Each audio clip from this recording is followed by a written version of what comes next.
আমার কাছে মনে হয় আরবি ১২টা মাসের মধ্যে শ্রেষ্ঠ মাস হচ্ছে রমজান মাস, যে মাসে সারাদিন ভরে কাজকর্ম করলেও কোনো ব্যথা লাগে না। আর ইবাদত তো সাথে আছে। অন্যান্য মাস থেকে এই মাসে প্রত্যেকটা মানুষই চেষ্টা করে একটু বেশি বেশি ইবাদত করার। আসসালামু আলাইকুম, welcome to my daily kitchen and ব্লগে। আজকে সকালটাই শুরু করলাম অনেক কাজ দিয়ে। লাস্টে ফ্যানটা নামিয়ে ফ্যানটাও খুব সুন্দরভাবে খুলে খুলে ধুয়ে নিলাম, একদম নতুনের মতো করে ফেললাম। সব কাজ আর শেয়ার করলাম না, কারণ ভিডিওটা অনেক বেশি বড় হয়ে যাবে। আজকে আমি আপনাদের সাথে শেয়ার করব রেডিমিক্স ফালুদা কিভাবে তৈরি করা হয়। অনেক আপুরাই অবশ্যই জানে, তাও আমি একটু নিজের মতো করে তৈরি করে দেখালাম। প্রথমে আমি প্যাকেটটা খুলে নিলাম। এই প্যাকেটটার ভিতরে আরো 3টে প্যাকেট আছে, 2টা হচ্ছে জেলের আর একটা হচ্ছে রেডিমিক্স ফালুদার। আমার কাছে তো ফালুদা খেতে ভীষণ ভালো লাগে। গরম আসলেই ফালুদা তৈরি করে ফ্রিজে রেখে তারপরে আইসক্রিম দিয়ে ঠান্ডা ঠান্ডা পরিবেশন করা, ওয়াও, সেটা আর কি বলবো। আর রমজান তো খেতেই হবে, তাই তো আমি আজকে দেরি না করে বানিয়ে ফেললাম ফালুদাটা। আর এতটাই সহজ রেসিপি যে কেউই প্যাকেটটা কিনে বানাতে পারবে। এই যে এটা হচ্ছে ফালুদার মিক্স প্যাকেট, আর এই 2টা হচ্ছে জেলের প্যাকেট, একটা গোলাপি আর একটা সবুজ। প্রথমে আমি চুলায় একটা প্যান বসিয়ে দিলাম, তারপরে 1 কাপ পরিমাণের পানি দিলাম, তারপরে আমি একটা জেলের প্যাকেট দিয়ে দিলাম। এটাকে এখন আমি 2-3 বলক দেওয়ার পরে নামিয়ে নেব। প্রায় আমার জেলিটা হয়ে গিয়েছে। এখন আমি চুলাটা অফ করে এটাকে নামিয়ে তারপরে একটা প্লেটে রেখে দেব। হালকা ঠান্ডা হয়ে যাওয়ার পরে এটা ফ্রিজে রেখে দেব।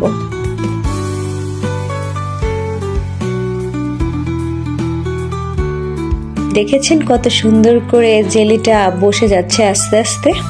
তারপরে আবার সেম ক্যাটাগরিতে আমি 1 কাপ পানি দিব আর সবুজ কালারের জেলের প্যাকেটটা দিয়ে দিব। এটাও 2-3 বলক দেওয়ার পরে আমি নামিয়ে নেব। ও আচ্ছা, আমি আরেকটা কথা বলি, অনেকে হয়তো এটা ইউজ করে না, কিন্তু আমি জেলির সাথে একটু সামান্য পরিমাণের আগার আগার ব্যবহার করে, আগার আগার দেওয়াতে জেলিটা একদমই পারফেক্ট হয়। আর আগার আগার না দিলে দেখা যায় মাঝে মাঝে জেলিটা বসতে চায় না। যারা নতুন রাঁধুনি তারা এভাবে রান্না করলে আমি মনে করব জেলির বসার আর কোনো ঝামেলাই থাকবে না। এখন আবার আমি বন্ধ করে এটাও আমি নামিয়ে একটা প্লেটে ঢেলে নিব।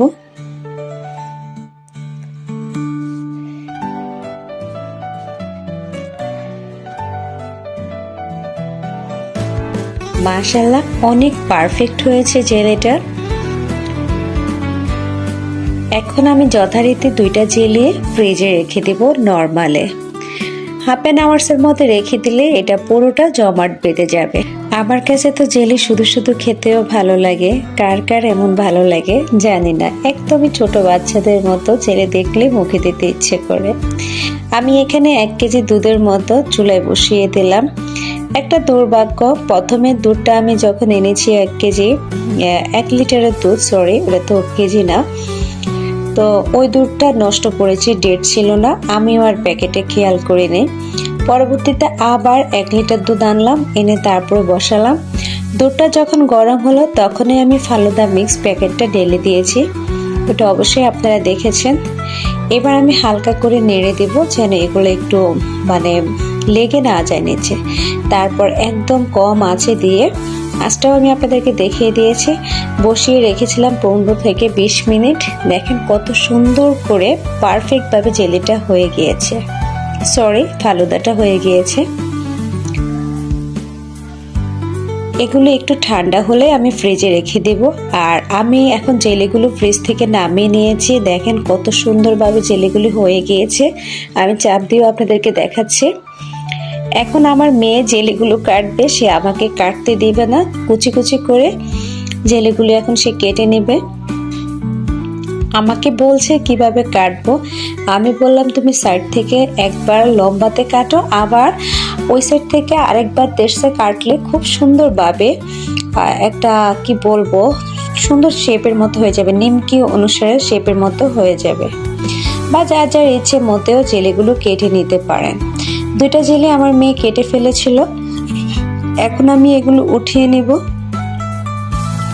দেখেন কত সুন্দরভাবে এগুলো উঠে যাচ্ছে। আমার ছোট মেয়ে তো বলতেছে, আমু তুমি জেলিগুলো ফালুদাতে দিও না, আমার জন্য রেখে দাও। আলহামদুলিল্লাহ ও রোজা রাখে, তাই খেতে পারলো না। ওর জন্য আমি একটু জেলি আলাদা করে রেখে দিয়েছিলাম। সবুজ কালারের জেলিটা বেশি সুন্দর লাগছিল আমার কাছে, অসম্ভব সুন্দর। দেখেন আপনারা নিজেরাই।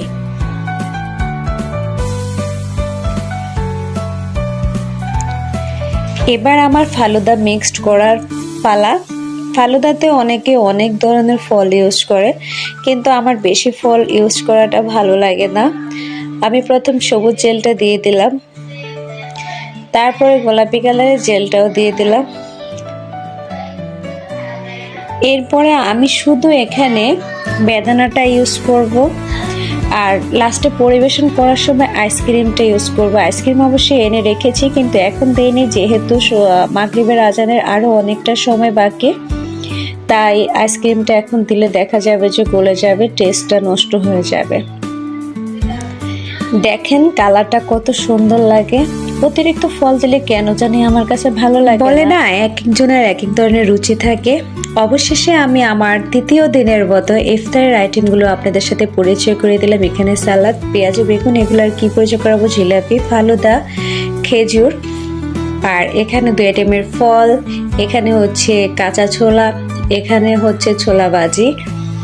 তারপরে আজকে আমি কিন্তু মোমো বানিয়েছিলাম, আর মোমোটা তো আমার মেয়েরা কি বলবো, আজানের সাথে সাথে এই মোমোটাই খেয়েছে। সবচেয়ে বড় কথা হচ্ছে মোমো সসটা যে এত টেস্টি হয়েছে, তাই মোমোটাও অসাধারণ ভালো লেগেছে। এখানে 2 ধরনের শরবত, একটা হচ্ছে বিটরুলের, আর একটা হচ্ছে লেবু আর রুয়াবজার শরবতটা। আর এই মোমোটা আজকে আমার ইফতারিতে বেস্ট ছিল।